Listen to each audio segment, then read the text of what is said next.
Good afternoon, everybody, and thank you for coming this afternoon.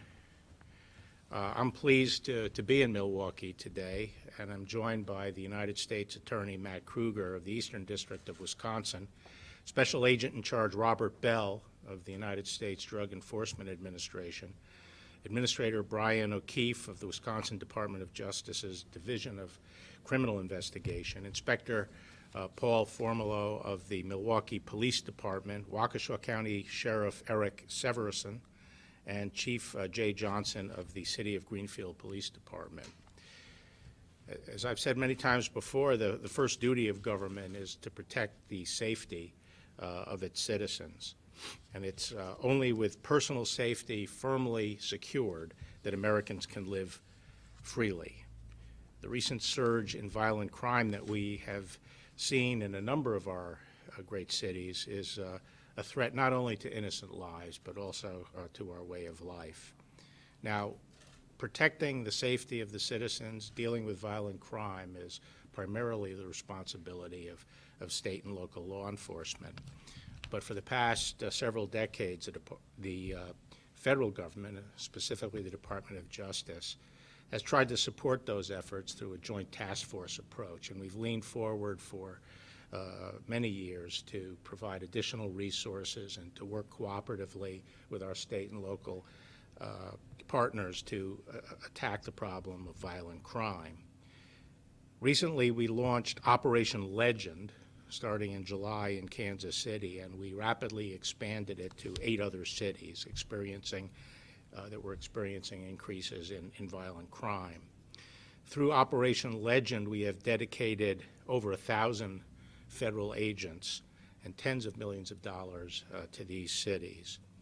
This includes our agents, intelligence analysts, fugitive trackers, forensic experts, to work with our task forces to take violent criminals off the street. We have already seen some excellent results around the country. I am in the process of visiting all of our legend cities, and that's what brings me to Milwaukee today, because Milwaukee is one of our legend cities. And we picked these cities. One of the key determinants was knowing that we had a strong law enforcement community in each of these cities, that we knew based on experience we could really make a difference. And that's certainly the case in Milwaukee, with a great police department and a strong law enforcement community at the state and local level. The primary tool for Operation Legend are our task forces, which we have expanded here by adding additional federal agents and paying for additional task force officers, that is state and local law enforcement officers who were attached to the task forces. So far, countrywide, we've made 3,500 local, state, and federal arrests, with more than 800 defendants charged with federal crimes. Here in Milwaukee, we have charged 47 defendants for federal crimes, including narcotics and serious firearm violations. A critical aspect of combating violent crime is ensuring that law enforcement has sufficient resources to do its job. And here in Milwaukee, we've provided over $12 million to local law enforcement. This funding will enable the MPD to hire 30 police officers focused on fighting violent crime, and will pay for overtime and critical equipment needs. But this initiative by the federal government should not become a substitute for the support of our local communities around the country. As I say, providing protection, providing public safety is the first duty of government, and we can't scrimp on it. We have in this country the most professional law enforcement establishment in the world. We are going about the business of continuing that process of professionalization, and that's going to cost money in terms of training and attracting the best qualified people to these positions.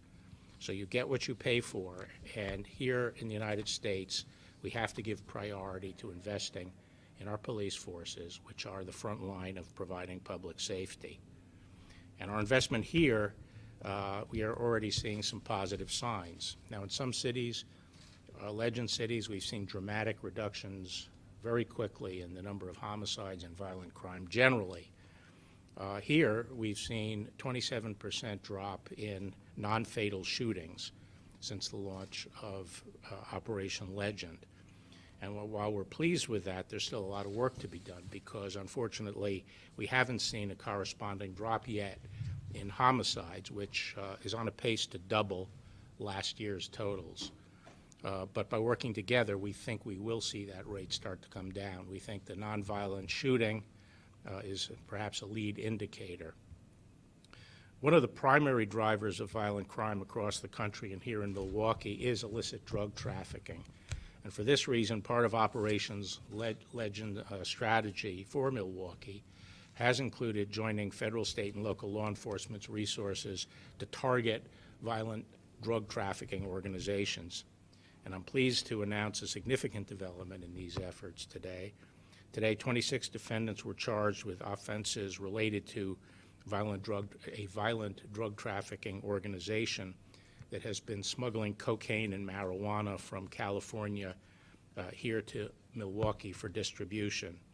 These charges are based on a long-running investigation led by law enforcement agents and officers from the North Central High-Intensity Drug Trafficking Area, HIDTA, the Wisconsin Department of Justice's Division of Criminal Investigation, the DEA, the Internal Revenue Service's CID, and the U.S. Postal Inspection Service, the Waukesha County Sheriff's Office, the Milwaukee Police Department, and the Greenfield Police Department.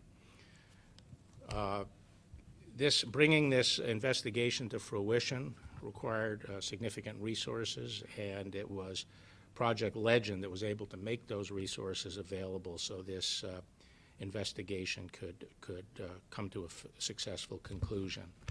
Law enforcement resources have contributed to today's enforcement operation. So let me introduce Matt, or at least turn it over to Matt Kruger, who will provide some additional details about this case. But I want to thank all of those who are involved in this effort. It's a great example, this particular case, of the kind of results we can achieve through our cooperation. Matt.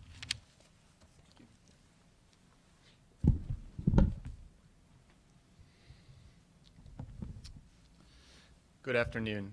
I'm Matthew Krieger, the United States Attorney for the Eastern District of Wisconsin, and it is my privilege to welcome Attorney General Barr to Milwaukee and to Wisconsin.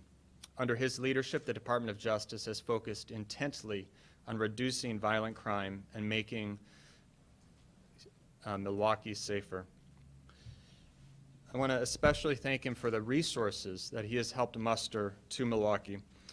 These resources are much needed, and with it comes energy and a boost to morale among the law enforcement partners that work together. And today's operation shows those results. As the Attorney General said, a criminal complaint has been unsealed today charging 26 defendants with offenses related to a violent drug trafficking organization. It trafficked multiple drugs, including cocaine, heroin, and marijuana from California for distribution in the Milwaukee area. As alleged, after distributing drugs in the Milwaukee area, certain defendants shipped drug proceeds through the United States Postal Service to co-conspirators in California. Multiple defendants possessed and brandished firearms during the course of this drug trafficking conspiracy. Included among the defendants is Luis R. Perez III, also known as 8-Ball. As alleged, he is a Mexican posse gang member and the leader of that organization here in the Milwaukee area. Several other Mexican posse gang members have also been charged and arrested, including Manuel Soto and Antonio Rodriguez. Two California-based defendants, Julian Sanchez and Miguel Sarabia, are alleged also to have supplied drugs for distribution from California. It took a multi-agency operation, which occurred this morning in Milwaukee and in the northern and central districts of California. It involved the execution of over 24 search warrants. Over 120 law enforcement officers from over 16 different agencies participated in the operation. And as recent attacks on law enforcement have shown, these are dangerous operations. The officers who participated this morning put themselves in harm's way for the safety of Milwaukee, and we're grateful to say that nobody was injured. As a result of this operation, there have now been 22 defendants in custody. In addition, officers have seized at least 33 firearms, and as the work continues, it may get closer to 40 firearms, including a firearm that would have been stolen from the Milwaukee Police Department and was recovered in California. As part of the operation, officers also recovered over 700 grams of heroin from one single location, as well as additional heroin, cocaine, and marijuana from other locations. Currently, agents have recovered approximately $170,000 in U.S. currency. We have a few photographs from the operation here under the case styled United States versus Luis Ray Perez III. These firearms on the left, as well as ammunition and other accessories, and suspected heroin on the right. Additional firearms that were seized in this operation, and then a third slide as well, showing additional firearms that were recovered in this operation. All defendants are charged in a conspiracy to distribute at least 5 kilograms of cocaine or 1,000 kilograms of marijuana. If convicted, the defendants face a mandatory minimum of 10 years in federal prison and up to life. Certain defendants are also charged in a conspiracy to launder money. Penalties for that offense include up to 20 years in prison. Certain defendants are also charged with possession of a firearm and furtherance of drug trafficking. And a conviction on that charge includes a mandatory minimum of 5 years in prison and up to life. Operations like this, which aim to disrupt and dismantle criminal organizations that fuel violence, require partnerships among federal, state, and local law enforcement. And that is precisely what Operation Legend is all about. I'm grateful for the partnerships of everybody shown here and for the support of Attorney General Barr, for his willingness to put resources where they are needed and to say clearly that the increase in violent crime in Milwaukee is unacceptable. We're resolved to work together with our state and local partners to make Milwaukee a safer place for all of its residents. I'll now turn the podium back to Attorney General Barr to answer questions. Okay, can we take any questions? Yes?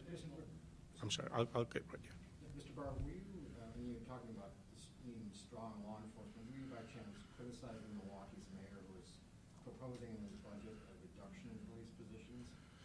Well, no, I wasn't criticizing anybody, and I'm not addressing specifically the situation here, but I am opposed to cutting back on funding of police departments. Even before the George Floyd incident, before the civil unrest, I was speaking out and urging Americans to invest more in law enforcement, because in a full employment economy, I think it's going to be very difficult to continue to attract the caliber of people we have and we want to keep in law enforcement. And so I think that it's short-sighted to be cutting the budgets of police departments. Yes? When the additional federal agents for this operation were announced back in July, there was some concern here because it was in the midst of a crackdown on protesters in Portland that would be what would be happening here. Was that ever part of their mission here in Wisconsin? No, and unfortunately, a lot of confusion, I think, some of it engendered by media coverage, confounded the difference between civil disturbance activities and units versus the standard law enforcement anti-crime fighting activities that the federal government has always engaged in. And what we're talking about here, and what we were always talking about with respect to Project Legend, was not dealing with demonstrators and protests. It was dealing with the increase in violent crime. And so we are using the tried and true approach that has been used at least since the late 80s, early 90s of these joint task forces, and the agents that have been added are investigators, forensic experts, and so forth. Okay? Yeah. Some of the things that were involved at the protests in cities like Kenosha were violent crime. Is there those aspects of those incidents, are they those good subjects of these task forces, like the arsons in Kenosha, for instance? They're not really the target of these particular task forces, but, you know, we are, together with the state and local law enforcement people here, pursuing those crimes, such as arson, assault, other kinds of crimes that were committed during that. I'd say right now, you know, it's not reported on much, not particularly evident to people, but around the country right now, in most police departments that have been affected by a lot of violence connected to the disturbances, they are going back over the videotapes. They are trying to identify people who were involved in arson or assaults on police officers, and prosecution decisions are being made, including the bringing of federal charges. I forgot what the number is now, but it's over 300 have been charged federally.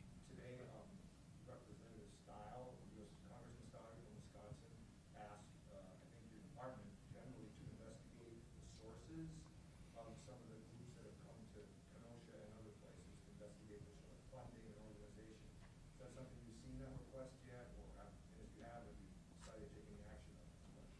Yeah, I think we have been investigating, you know, all the aspects of this violence, including the organizations that may have been involved and funding that may have been involved in it as well.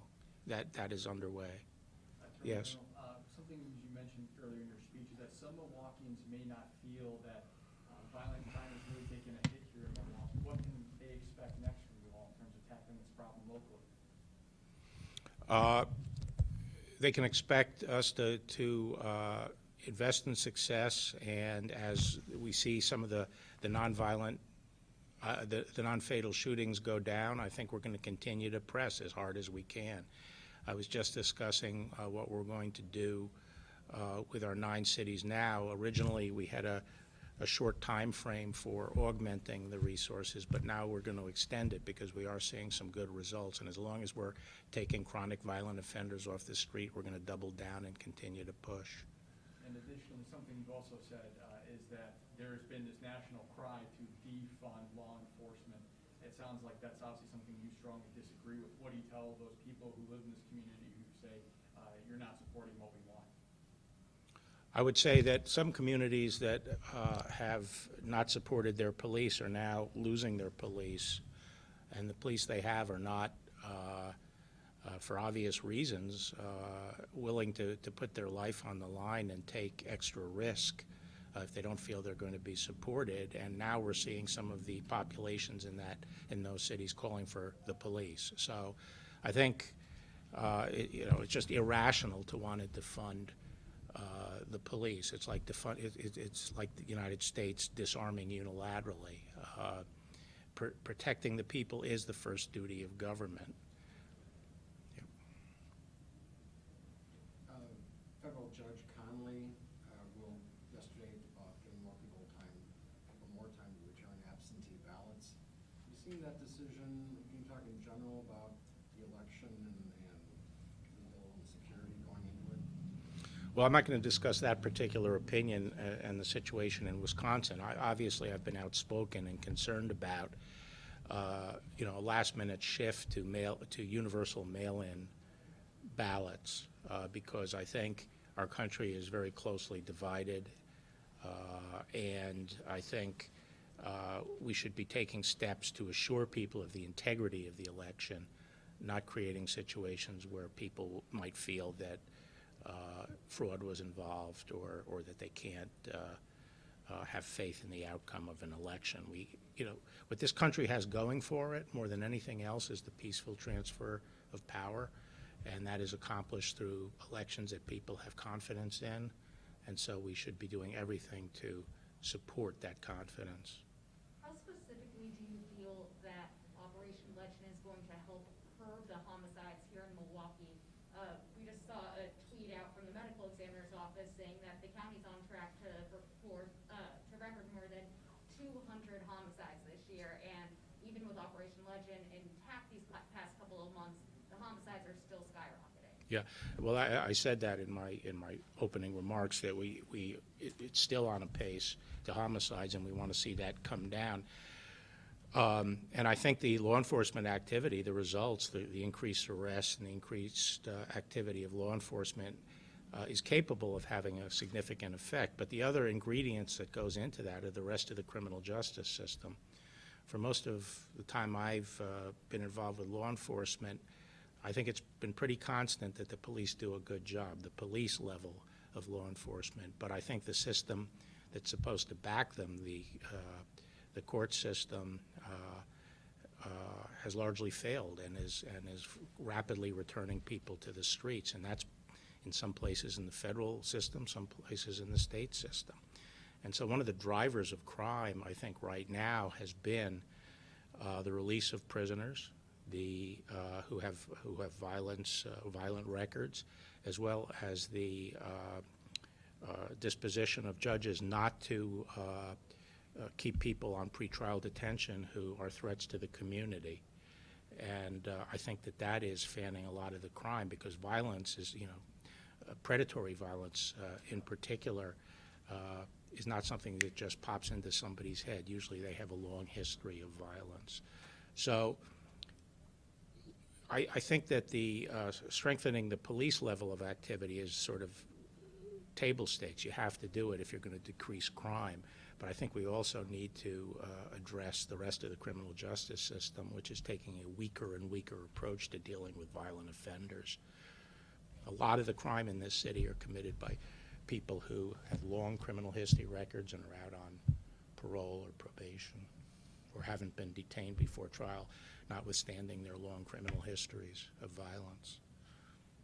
Is there anything the average person can do to support you in your mission? Obviously, they're not going to go door knocking with you guys, but if they agree with what you want to do, how can they help? Well, by supporting their police departments and those involved in law enforcement in their communities. I've said this many times, which is during the Vietnam War, people spat on soldiers and called them names. And because of the intensity of political feeling during that period. But eventually the country came to its senses and realized how important it is to have people willing to go into the military to defend us. And now there's consensus in the country that we should express support and respect for those who go into the military. And I think we need the same change of heart when it comes to law enforcement. As I say, it takes a special kind of courage to be a police officer, because unlike the military where you're deployed and you might be there for 12 months and you accomplish your mission and you come home, or a war is won, police don't have that final victory. Every day they're on deployment. Every day of their career they're on deployment, and they never have a final victory, and there are no ticker tape parades. And we ask them to go into very, very dangerous situations to protect the lives of people they don't know. And they need to have our support. And so I'd call on every American to search their heart and realize that the people who go into policing in this country, and our police forces, are overwhelmingly very decent people. They're members of our community, and they're very service-oriented. And we have to stop demonizing them just for political purposes. Thank you. Thank you. That's it. William